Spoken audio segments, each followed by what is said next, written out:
Tjerre als de nieuwe voorzitter van Sportclub Heerenveen. Het gaat dan stream in, zowel financieel als sportief.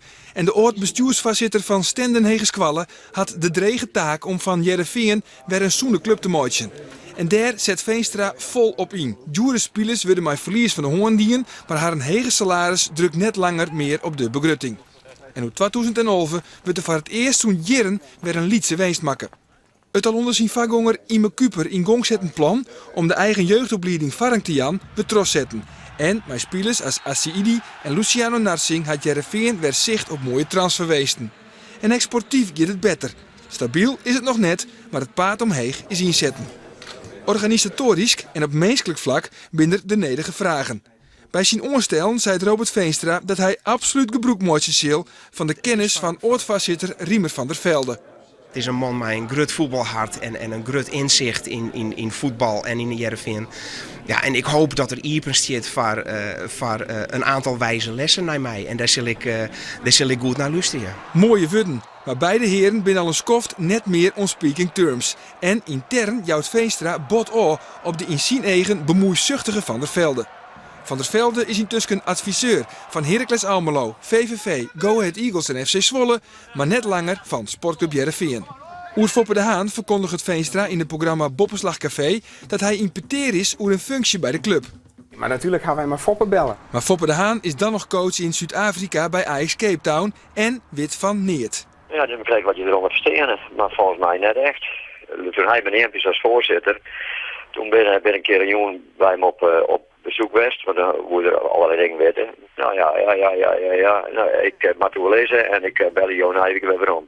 Dat is aan januari. Nou, en daarna heb ik niks vergeten.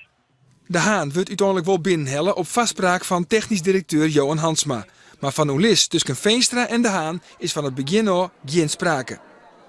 Veenstra zorgt ervoor dat directielid Jan van Erven zijn titel van statutair directeur kwijtrekt. En dat betekent dat Veenstra nou de enige is binnen de club Heerenveen mooi beslissingsbevoegdheid. Bij een sponsortrip naar Barcelona gaat Robert Veenstra net met de sponsors mooi in de bus op verskate excursies, maar pakt hij together met zijn vrouw een taxi om oorendingen te dwan. Dat komt hem te steen op een soort kritiek. Hij gedraagt zich niet als gastheer, maar als de belangrijkste gast. Zo zei een grote sponsor.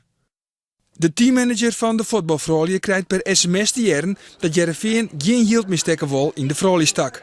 Als de speelsters daarna zelf sponsors regelen, vertelt Veenstra zonder blikken of blozen dat hij daar de credits van verdient. Een van die goede besluiten die wij hebben genomen is vorig jaar, ik geloof dat het in mei was, om te stoppen met het damesvoetbal. Daarom hebben we het echt op een moment dat er nog discussie mogelijk weer.